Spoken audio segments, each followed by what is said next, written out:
Irakurri eta irantzun. Vale, ados.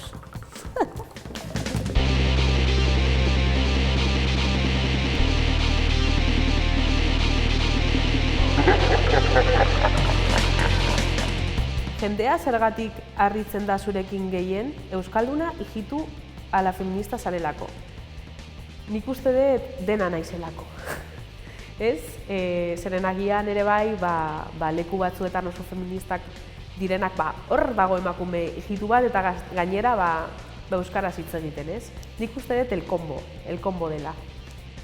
Eta zuk nola definitzen duzu zure burua, euskalduna hijitu ala feminista? Nik definitzen dut nire burua hijitua bezala. Erromintzelaz, haserrea adierazteko hitz bat, erromintzelaz galdu genuen eta ezin izango dut ezer barkatu. Zer erantzun diozu hemengoa ez zarela esaten dizunari?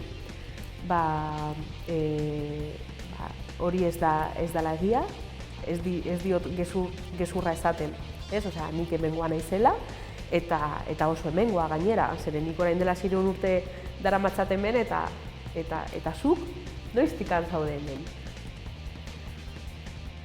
Noiz jasan duzu azken aldiz egoera hijitufobo biko bat?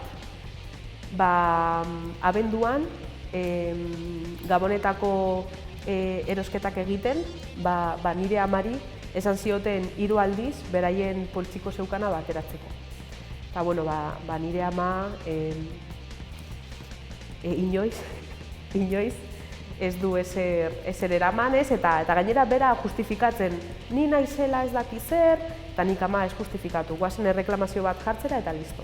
Eta horrela izan zen, baina Gabonetan.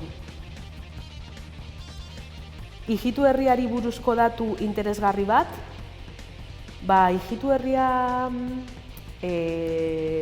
hori, gure persekuzioak aurre egin ditugu, eta gaur egun hain gaizki ikusita dago hijitua izan da, baina guk oso harro gaude hijitua izateagaitik.